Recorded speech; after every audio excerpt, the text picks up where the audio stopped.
நீங்கள் பார்த்துக் கொண்டிருப்பது நியூஸ் 21 செய்திகள். தமிழ்நாடு செய்திகளை உடனுக்குடன் தெரிந்து கொள்ள நியூஸ் 21 செய்திகளை பாருங்கள். உண்மை, உழைப்பு, உயர்வு. நவீன முறையில் ஸ்கேன் செய்து 1330 திருக்குறளையும் கற்பிக்கும் நவீன அரசு பள்ளி. கரூர் மாவட்டம் தாந்தோணி ஒன்றியம் வெள்ளியணை பகுதியில் அமைந்துள்ளது வெள்ளியணை ஊராட்சி ஒன்றிய தொடக்கப்பள்ளி. இப்பள்ளியில் தமிழக அரசின் சீரிய முயற்சியின் காரணமாகவும் ஆசிரியர்களின் விடாமுயற்சி காரணமாகவும் பல்வேறு நவீன கருவிகளை கொண்டு அரசு பள்ளி மாணவ மாணவிகளுக்கு நவீன முறையில் பல்வேறு வசதிகளின் அடிப்படையில் கல்வி கற்பித்து வருகின்றனர். அதனை அடுத்த கட்டத்திற்கு கொண்டு செல்லும் வகையில் நவீன முறையிலான கல்வி கற்பிக்கும் பொருட்டு தொடக்கப்பள்ளி மாணவர்களுக்கு தனித்தன்மை வாய்ந்த நவீன முறையில் ஸ்கேன் செய்து 1330 திருக்குறளையும் கற்றுக் கொடுத்து வருகிறார் நவீன அரசு பள்ளி ஆசிரியர் மனோகரன். இவர் முதலாம் ஆண்டு பயிலும் தொடக்கப்பள்ளி மாணவ மாணவிகளுக்கு ஸ்கேன் செய்து அரசு வழங்கிய டேப்லெட்களின் உதவியுடன் மாணவர்களுக்கு திருக்குறளையும் நவீன முறையில் கற்றுக் கொடுத்து வருகிறார். இதனால் குழந்தைகள் மிக விரைவில் திருக்குறளை கற்றுக்கொள்கின்றனர். மேலும் தற்போதைய காலகட்டத்தில் செல்போன் மற்றும் தொழில்நுட்பத்தை பயன்படுத்தி தேவையற்ற விளையாட்டு மற்றும் பொழுதுபோக்கிற்காக குழந்தைகள் மற்றும் மாணவர்கள் அடிமையாகி உள்ளார்கள் என்பது நிசப்தமான உண்மையாகும். அத்தகைய மாணவர்களின் மனதில் ஒரு புதிய எண்ணத்தை பயனுள்ள வகையில் திசை திருப்பி உள்ளார் வெள்ளியணை அரசு தொடக்கப்பள்ளி நவீன ஆசிரியர் மனோகரன். மேலும் இவரது முயற்சிக்கு உறுதுணையாக நின்று பல்வேறு வகையான கல்வி கற்பிக்கும் முறைகளை கையாண்டு வருகிறார் இப்பள்ளியின் தலைமை ஆசிரியர் தர்மலிங்கம். இவர் தலைமை ஆசிரியராக பணியாற்றிய போது மிகவும் குறைந்த மாணவர்களை இப்பள்ளியில் பயின்று வந்த நிலையில் தற்போது இவரது விடாமுயற்சியின் காரணமாக 170 மாணவர்கள் பயின்று வருகிறார்கள். அது மட்டுமல்லாமல் 6 ஆசிரியர்களும் பணியாற்றி வருகின்றனர். இதனை அடுத்த நவீன ஆசிரியர்கள் என்று அழைக்கப்படும் மனோகரன் மட்டுமின்றி மற்ற ஆசிரியர்களும் மாணவர்களின் கல்வி கற்கும் திறனை ஊக்குவிக்கும் வகையிலான அனைத்து உதவிகளையும் செய்து வருகிறார் இப்பள்ளியின் தலைமை ஆசிரியர் தர்மலிங்கம். நவீன முறையில் ஸ்கேன் செய்து திருக்குறளை கற்பிக்கும் புதிய முயற்சிக்கு அப்பகுதியில் உள்ள மாணவர்களின் பெற்றோர்களும் பெரும் வரவேற்பு அளித்து வருகின்றனர். அது மட்டுமல்லாமல் அரசு பள்ளி அல்லாத மாணவர்களுடைய பெற்றோர்களும் இத்தகைய நவீன முறையில் ஸ்கேன் செய்து திருக்குறளை கற்பிக்கும் முறையினை தங்களது குழந்தைகளுக்கும் கற்பிக்க தானாக முன்வந்துள்ளனர் என்பது குறிப்பிடத்தக்கது. தற்போதைய காலகட்டத்தில் மாணவர்கள் படிப்பில் நாட்டத்தை குறைத்துவிட்டு செல்போன் மற்றும் பொழுதுபோக்கு கேளிக்கை அம்சங்களில் தங்களின் பள்ளி பருவத்தையும் இளமை காலத்தையும் வீணடித்து வருகின்றனர்.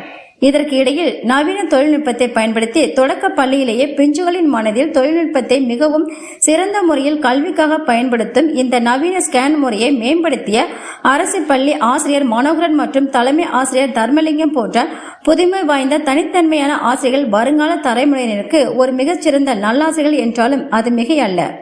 நியூஸ் 21 தமிழ்நாடு செய்திகளுக்காக கரூர் மாவட்ட செய்தியாளர் சதீஷ். வணக்கம். மனோகர், இடைநிலை ஆசிரியர், ஊராட்சி தொடக்கப்பள்ளி, வெள்ளியணை, கரூர் மாவட்டம். எங்கள் பள்ளியில் 1330 திருக்குறள்களையும் QR கோட் வடிவில் மாற்றியமைத்துள்ளோம். கன்னியாகுமரியில் நிறுவப்பட்டுள்ள மாண்புகள் கொண்ட வள்ளுவருடைய சிலையின் வெள்ளி விழா ஆண்டினை முன்னிட்டு நாங்கள் இந்த நிகழ்ச்சியினை ஏற்பாடு செய்திருக்கின்றோம். தமிழ்நாடு அரசு பள்ளிக்கல்வித்துறையின் சார்பாக எங்கள் பள்ளிக்கு டேப், ஸ்மார்ட் போர்டு, கம்ப்யூட்டர் ஆகியன வழங்கியிருக்கிறார்கள்.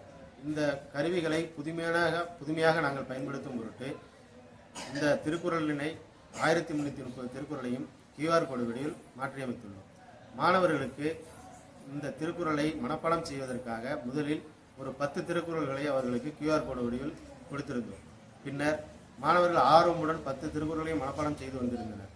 பெற்றோர்களும் இந்த திருக்குறளின் QR கோடு வடிவை எங்களுக்கும் கொடுங்கள் என்று கேட்டதன் அடிப்படையில் 1330 திருக்குறள்களையும் புத்தக வடிவிலும் பேம்ப்ளெட் வடிவிலும் நாங்கள் மாற்றியமைத்து பெற்றோர்களுக்கு வழங்கியிருந்தோம். பெற்றோர்களுக்கு வழங்கியிருந்ததன் காரணமாக அவர்கள் மிகுந்த ஆர்வத்துடன் தங்கள் மாணவர்களை, தங்கள் குழந்தைகளை தங்கள் செல்போன் வழியாக இந்த திருக்குறளை மனப்பாடம் செய்வதற்கு ஆர்வமாக இருந்தார்கள். கிட்டத்தட்ட அவர்கள் தற்போது 40-50 திருக்குறள்களை மனப்பாடம் செய்துவிட்டார்கள்.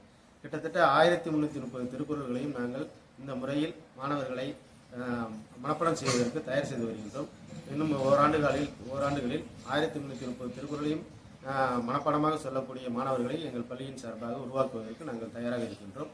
இதற்கு நம்முடைய பள்ளிக் கல்வித்துறைக்கு நாங்கள் மனமார்ந்த நன்றியை தெரிவித்துக் எங்களுடைய பள்ளியின் தலைமை ஆசிரியர், எங்களுடைய வட்டார கல்வி அலுவலர், எங்களுடைய மாவட்ட கல்வி அலுவலர் ஆகியோருக்கு இந்த முறையை ஊக்குவித்ததன் காரணமாக எங்களுக்கு நன்றியை தெரிவித்துக் கொள்கிறோம். வணக்கம். தர்மலிங்கம், தலைமை ஆசிரியர், ஊராட்சி ஒன்றிய தொடக்கப்பள்ளி, வெள்ளியணை, தாந்தோணி ஒன்றியம், கரூர் மாவட்டம்.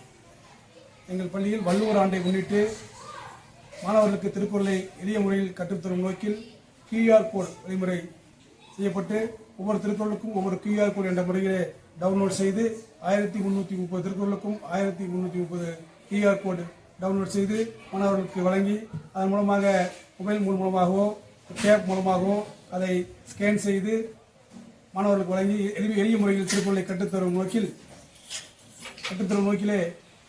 செய்தது. இது சிறந்த ஒரு முறையிலே மாணவர்கள் சென்றடைந்து கொண்டிருக்கிறது. தற்போது மாணவர்கள் 40-50 திருக்குறளை மனப்பாடம் செய்திருக்கிறார்கள்.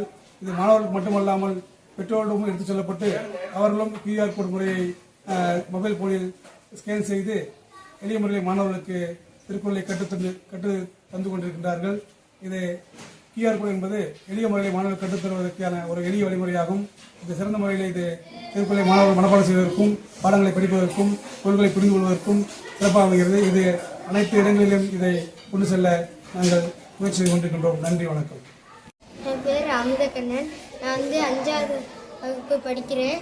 ஊராட்சி ஒன்றிய தொடக்கப்பள்ளி வெள்ளியனை படிக்கிறேன். நாங்கள் வீட்டில் போய் அம்மா அப்பாட்ட ஃபோன் கேட்குறோம். ஆனால் நாங்கள் கேம்லாம் விளையாடல. நாங்கள் QR கோடை ஸ்கேன் பண்ணி திருக்குறள் படிச்சுட்ருக்கோம். 1 மாதத்தில் 100 திருக்குறள் படிக்கிறது தான் என் ஆசை. ஒரு வருஷத்தில் 1000 திருக்குறள் படிச்சிடுறேன். அதுதான் என் நோக்கம். நிறைய பசங்க பக்கத்து வீட்டில் நிறைய ஃபோன் வாங்கி கேம் விளாட்றாங்க. ஆனால் நாங்கள்லாம் கேம் விளாட்ல. QR கோடை ஸ்கேன் பண்ணி திருக்குறள் படிச்சுட்டு தான் இருக்கோம்.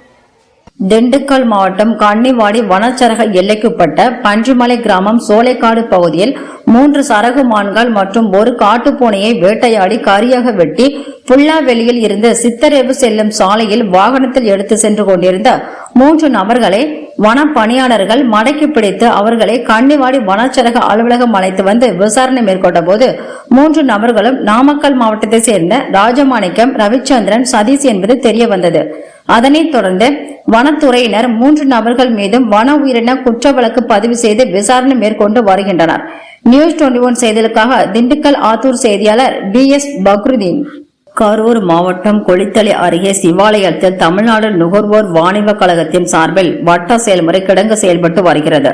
இந்த இடத்தில் புதிதாக 1000 மெட்ரிக் டன் அளவு இருப்பனை செய்வதற்காக புதிதாக வட்ட செயல்முறை கிடங்கு அமைப்பதற்காக அடிக்கல் நாட்டு விழா இன்று நடைபெற்றது. தமிழ்நாடு முதலமைச்சர் MK ஸ்டாலின் சென்னை தலைமை செயலகத்தில் இருந்து காணொலி காட்சி வாயிலாக அடிக்கல் நாட்டினார். அதனைத் தொடர்ந்து மாவட்ட ஆட்சியர் தங்கவேல் மற்றும் குளித்தலை MLA மாணிக்கம் ஆகியோர் அடிக்கல் நாட்டினர். இந்த நிகழ்வில் திமுக கிருஷ்ணராயபுரம் தெற்கு ஒன்றிய செயலாளர் கரிகாலன், தமிழ்நாடு நுகர்வோர் வாணிப கழக அதிகாரிகள் பலரும் உடன் இருந்தனர். நியூஸ் 21 தமிழ்நாடு செய்திகள் கரூர் மாவட்ட செய்தியாளர் சதீஷ். திண்டுக்கல் மாவட்டம் வேடசந்தூர் தொகுதியில் சட்டமன்ற மதிப்பீட்டு குழுவினர் 2வது நாளாக ஆய்வு.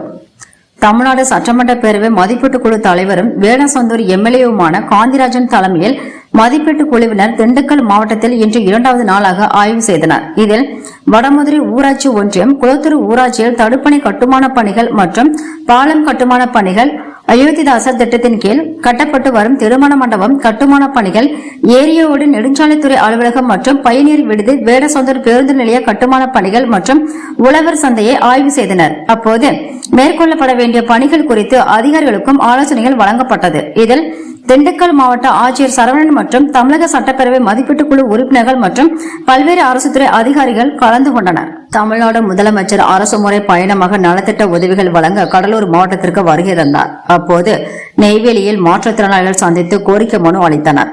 கடலூர் மாவட்டம் நெய்வேலியில் தமிழக மாற்றுத்திறனாளிகள் தொண்டு நல சங்கம் கடலூர் மாவட்ட தலைவர் குமார் தலைமையில் தமிழ்நாடு முதலமைச்சர் நெய்வேலிக்கு வருகை தந்தபோது இலவச மனைப்பட்டா, தொகுப்பு வீடுகள் மற்றும் வங்கிக் கடன் வேலைவாய்ப்பு கேட்டு மேலும் ஜாமீன்தாரர்கள் கையொப்பம் இல்லாமல் கடன் வழங்க வேண்டி சுமார் 200க்கும் மேற்பட்ட மாற்றுத்திறனாளிகள் தமிழக முதல்வர் அவர்களை நேரில் சந்தித்து கோரிக்கை மனு அளித்தனர். நியூஸ் 21 செய்திகளுக்காக கடலூர் செய்தியாளர் முருகானந்தம். முதல்வர் மாற்றுத்திறனாளிகளாக ஒரு 200 பேர்களை அழைத்து வந்து இங்கு நெய்வேலி நேரு சதுக்கத்தில் நின்றிருந்தோம். எங்களுக்காக தலைவர், நமது கழக தலைவர், நமது மாற்றுத்திறனாளியின் தகுதியை வைத்து இருப்பவர் திரு மாண்புமிகு முதல்வர் அவர்கள் கீழே இறங்கி எங்களிடம் நேரடியாக மனுவை பெற்றார். அந்த மனுவில் மாற்றுத்திறனாளிகளுக்கான இலவச பட்டா மற்றும் வேலை வாய்ப்பு, மற்றும் வங்கி கடன்களை எங்களுக்கு கொடுத்து உதவும்படி நேரடியாக அவரை அழைத்து சொன்னோம். அதற்கு நாங்கள் கண்டிப்பாக பரிந்துரை செய்கிறோம் என்று தமிழக முதல்வர் சொன்னதற்கும் எங்களை வருகை தந்து நெய்வேலி சட்டமன்ற உறுப்பினர் சபா ராஜேந்திரன் மற்றும் மேற்கு மாவட்ட செயலாளர் சிவ கணேசன் அமைச்சர் அவர்களும் தலைமையில் நாங்கள் வந்திருந்தோம். எங்களுக்கு முழு ஆதரவு கொடுத்து தலைவரும் நெய்வேலி சட்டமன்ற உறுப்பினரும் மேற்கு மாவட்ட செயலாளர் சி கணேசன் அவர்களும் எங்களுக்கு முழு ஆதரவு கொடுத்து முதல்வரை எங்களுக்கு கீழே இறங்கி வந்து மனுக்களை பெற்றதற்கு மனமார்ந்த நன்றியையும் வணக்கத்தையும் தெரிவித்து இந்த தமிழக மாற்றுத்திறனாளிகள் தொண்டு நல சங்க சார்பாகவும் தலைவர் என்கிற சார்பாகவும் தமிழ்நாடு மாற்றுத்திறனாளிகள் சங்கங்களின் கூட்டமைப்பின் மாநில துணைத் தலைவர் என்கிற சார்பாகவும் நன்றிகளையும் வணக்கத்தையும் தெரிவித்துக் கொண்டு அவர்களுக்கு நன்றி தெரிவிக்கிறேன். அரசினர் மேல்நிலைப் பள்ளியில் நடைபெற்ற ஆண்டு விழாவில் மாணவ மாணவிகள் பங்கேற்று தங்களது திறமைகளை வெளிக்காட்டினர். பங்கேற்ற மாணவர்களுக்கு பாராட்டு சான்றிதழ் மற்றும் பரிசு பொருட்கள் வழங்கப்பட்டது. திருவண்ணாமலை மாவட்டம் மங்களம் அரசினர் மேல்நிலைப் பள்ளியில் ஆண்டு விழா நிகழ்ச்சி தலைமை ஆசிரியர் சசிகலா குமாரி வழிகாட்டுதலின்படி பொறுப்பு தலைமை ஆசிரியர் பட்டுச்சாமி தலைமையில் நடைபெற்றது. இதில் பள்ளி மாணவ மாணவிகளின் கலை நிகழ்ச்சியில் பங்கேற்றனர். இந்த ஆண்டு விழா நிகழ்ச்சியில் பள்ளி மேலாண்மை குழு தலைவர் நதியா ஏழுமலை, பெற்றோர் ஆசிரியர் கழக தலைவர் விஸ்வநாதன், முன்னாள் ஊராட்சி மன்ற தலைவர் துரை உள்ளிட்டோர் பங்கேற்று விழாவில் சிறப்புரையாற்றினர். அதைத் தொடர்ந்து பள்ளி மாணவ மாணவிகள் தங்களது திறமையை வெளிக்காட்டும் வகையில் நாடகம், நடனம், பாடல் உள்ளிட்ட பல்வேறு கலை நிகழ்ச்சிகள் நடைபெற்றது. அரசு பள்ளி மாணவர்களை ஊக்குவிக்கும் விதமாக SMS ஜுவல்லரி சார்பில் ஆண்டு விழா நிகழ்ச்சியில் பங்கேற்ற மாணவர்கள் மற்றும் பள்ளியில் 6ஆம் வகுப்பு முதல் 12ஆம் வகுப்பு வரை முதல் மதிப்பெண் பெற்ற மாணவர்கள் வருகை பதிவேட்டில் 100% வருகை உள்ளிட்ட மாணவர்களுக்கு பரிசு பொருட்கள் வழங்கி மாணவர்களை ஊக்குவித்தனர். நிகழ்ச்சியில் முன்னாள் மாவட்ட கவுன்சிலர் சகாதேவன், MSc துணைத் தலைவர், உறுப்பினர்கள், பள்ளி இருபால் ஆசிரியர்கள், மாணவ மாணவிகள், பெற்றோர்கள் உள்ளிட்டோர் கலந்து கொண்டனர். ஒன்றிய அரசை கண்டித்து மக்கள் அதிகாரம் சார்பில் தமிழகம் தழுவிய ஆர்ப்பாட்டம் நடைபெற்றது. திருவண்ணாமலை அண்ணா சிலை அருகில் தமிழக கல்வி நிதி ரூபாய் 2152 கோடியை உடனே வழங்க வேண்டும் என்பதனை வலியுறுத்தி மக்கள் அதிகார மாவட்ட செயலாளர் ஜெகன் தலைமையில் தமிழகம் தழுவிய ஆர்ப்பாட்டம் நடைபெற்றது. இந்த ஆர்ப்பாட்டத்தில் சிறப்பு அழைப்பாளராக திமுக மாநகர செயலாளர் கார்த்திக் வேல்மாறன் கலந்து கொண்டு கண்டன உரை ஆற்றினார். தமிழகத்திற்கு வழங்க வேண்டிய கல்வி நிதி உடனே வழங்க வேண்டும். மக்கள் அதிகாரம் சார்பில் 50க்கும் மேற்பட்டோர் கலந்து கொண்டு ஒன்றிய அரசை கண்டித்து கண்டன கோஷங்கள் எழுப்பினர். மேலும் இந்த ஆர்ப்பாட்டத்தில் பல்வேறு அமைப்புகளை சார்ந்த நிர்வாகிகள் கலந்து கொண்டு ஒன்றிய அரசை கண்டித்து கண்டனம் தெரிவித்தனர். தைப்பூச திருவிழாவையொட்டு முருகப்பெருமானை திருமணம் செய்த வள்ளிக்கு தாய் வீட்டு சீதனமாக குறவர் இன மக்கள் சார்பில் பாரம்பரிய ஆட்டம் ஆடியபடி சிறுவரிசைகளை கொண்டு செல்லும் நிகழ்ச்சி நடைபெற்றது. அறுபடை வீடுகளில் 3ஆம் படை வீடான பழனியில் தைப்பூச திருவிழா நடைபெற்று நிறைவடைந்தது. தைப்பூச திருவிழாவின் போது அருள்மிகு முத்துக்குமார சுவாமி வள்ளி தெய்வானைக்கு திருக்கல்யாணம் நடைபெற்றது. இந்த நிலையில் குறவர் இனத்தை சேர்ந்த வள்ளிக்கும் முருகனுக்கும் திருமணம் நடைபெற்றதால் வள்ளியின் பிறந்த வீடான குறவர் இன மக்களின் சார்பில் தாய் வீட்டு சீதனம் வழங்கப்பட்டது. இதன்படி தமிழகம் மற்றும் கேரளா மாநிலம் முழுவதும் உள்ள குறவர் இன மக்கள் அனைவரும் இணைந்து பழனி முருகனுக்கு தாய் வீட்டு சீதனம் கொண்டு சென்றனர். இதில் தேன், தினை மாவு, மா, பலா, வாழை உள்ளிட்ட பழங்கள், கிழங்குகள், வில், அம்பு ஆகியவற்றை சீர்வரிசையில் வைத்து ஊர்வலமாக எடுத்து சென்றனர். இவை அனைத்தும் முருகனுக்கும் வள்ளிக்கும் சீதனமாக வழங்கப்பட்டது. சீர்வரிசை பொருட்கள் பழனி கோவில் நிர்வாகத்திடம் ஒப்படைத்து முருகனை வழிபாடு செய்தனர். இந்த நிகழ்ச்சியில் வனவேங்கி கட்சியின் தலைவர் இரணியன், பொருளாளர் மகேந்திரன், செல்லமுத்து உள்ளிட்ட குறவர் இனத்தை சேர்ந்த ஆயிரக்கணக்கானோர் பங்கேற்றனர். இந்த நிகழ்ச்சியில் குறவர் இனத்தை சேர்ந்தவர்கள் அழகு குத்தி நேர்த்திக்கடன் செலுத்தியும் பாரம்பரிய ஆட்டம் ஆடியும் பாட்டுகள் பாடியும் வழிபாடு செய்தனர். திண்டுக்கல் மாவட்டம் பழனியில் தனியார் திருமண மண்டபத்தில் மாநில அளவிலான யோகாசன போட்டி நடைபெற்றது. இதில் 3 வயது முதல் 18 வயது வரையிலான போட்டியாளர்கள் பங்கேற்று தங்கள் கட்ட யோகாசனங்களை செய்து காட்டினர். போட்டியில் திண்டுக்கல், மதுரை, கோவை, திருச்சி என 20 மாவட்டங்களில் இருந்து வந்த 500க்கும் மேற்பட்ட போட்டியாளர்கள் கலந்து கொண்டனர். போட்டியில் கலந்து கொண்ட 5 வயது சிறுமிகள் உடலை வில்லாக வளைத்து சக்கராசனம், புஜங்காசனம், விருட்சகாசனம், சீராசனம், ஓம்கார ஆசனம், கண்டபேருண்டாசனம் உள்ளிட்ட பல யோகாசனங்களை செய்தது பார்வையாளர்களை வெகுவாக கவர்ந்தது. போட்டியில் கலந்து கொண்டு வெற்றி பெற்றவர்களுக்கு பதக்கங்களும் சான்றிதழ்களும் வழங்கப்பட்டன. வெற்றி பெற்ற போட்டியாளர்கள் அடுத்த மாதம் வாரணாசியில் நடைபெறும் ஆசிய சாம்பியன் யோகா போட்டியில் பங்கேற்க உள்ளனர். சாரணர் இயக்க நிறுவனர் தினத்தை முன்னிட்டு தென்காசியில் மாணவர்களின் விழிப்புணர்வு பேரணி. சாரணர் இயக்கத்தை நிறுவிய ராபர்ட் பேடல் பவல் பிரபு பிறந்த தினத்தை முன்னிட்டு தென்காசி புதிய பேருந்து நிலைய வளாகத்தில் இருந்து ECE பள்ளி மைதானம் வரை பாரத சாரண சாரணிய இயக்கம் சார்பில் விழிப்புணர்வு பேரணி நடைபெற்றது. விழாவில் கலந்து கொண்டு தென்காசி இன்ஸ்பெக்டர் ராபர்ட் ஜெயின் வாழ்த்துரை வழங்க மாவட்ட முதன்மை கல்வி அலுவலர் ஜெரினா கொடியசைத்து பேரணியை துவக்கி வைத்தார். பேரணியில் 300க்கும் மேற்பட்ட சாரணர் இயக்கத்தை சேர்ந்த மாணவ மாணவிகள் கலந்து கொண்டு மது போதையை ஒழிப்போம், உடல் நலம் காப்போம், பிளாஸ்டிக்கை ஒழிப்போம், சுற்றுச்சூழலை காப்போம், செல்போனுக்கு அடிமையாகாமல் இருப்போம் போன்ற விழிப்புணர்வு வாசகங்களை அடங்கிய பதாகைகளை கையில் பிடித்து கோஷம் எழுப்பியவாறே சென்றனர். மாவட்ட அமைப்பு ஆணையர் சுரேஷ்குமார் நிகழ்ச்சியை ஒருங்கிணைத்தார். நியூஸ் 21 செய்திகளுக்காக தென்காசி மாவட்ட செய்தியாளர் கோதர் ஷா. தேனி ஆட்சியர் கூட்ட அரங்கில் இன்று மாவட்ட ஆட்சித்தலைவர் ரஞ்சித் சிங் தலைமையில் விவசாயிகள் குறைதீர்க்கும் கூட்டம் நடைபெற்றது. கூட்டத்தில் மாவட்டத்தின் பல்வேறு பகுதிகளை சேர்ந்த விவசாயிகள் மற்றும் விவசாய சங்கங்களை சார்ந்த பிரதிநிதிகள் கலந்து கொண்டு தங்களது குறைகள் மற்றும் கோரிக்கைகளை மனுக்களாக எழுதிய கலெக்டரிடம் வழங்கினர். பெறப்பட்ட மனுக்கள் மீது உரிய நடவடிக்கை எடுக்கப்படும் என மாவட்ட ஆட்சியர் உறுதியளித்தார். நிகழ்ச்சியில் துறை சார்ந்த அதிகாரிகள் உடன் இருந்தனர். தேனி மாவட்டம் போடி நாயக்கனூர் ஊராட்சி ஒன்றியம் போதியபுரத்தில் வனத்துறை சார்பாக உலக சாரால் நில நாள் இன்று அனுசரிக்கப்பட்டது. இதில் பள்ளி மாணவ மாணவிகளுக்கு நீர்நிலைகள் பற்றியும் பறவைகள் பற்றியும் எடுத்து கூறப்பட்டது. இந்த நிகழ்வில் மாவட்ட வன பாதுகாவலர் மற்றும் வனத்துறை அலுவலர்கள் மற்றும் பொதுமக்கள் ஆகியோர் கலந்து கொண்டனர். நியூஸ் 21 செய்திகளுக்காக தேனி மாவட்டத்திலிருந்து விஜயகுமார். சிவகங்கை கல்லூரணி அருள்மிகு உத்தம மீனாட்சி அம்மன் கோவில் அறங்காவலர்கள் நியமனம் செய்யப்பட்டது. சிவகங்கை மாவட்டம் வேப்பந்தூரை அடுத்துள்ள கல்லூரணி கிராமத்தில் உள்ள அஞ்சூர் செல்வி அருள்மிகு உத்தம மீனாட்சி அம்மன் கோவில் பரம்பரை முறைசாரா அறங்காவலர் குழுவினர் இன்று கோவில் வளாகத்தில் நடைபெற்ற நிகழ்ச்சியில் பொறுப்பேற்றுக் கொண்டனர்.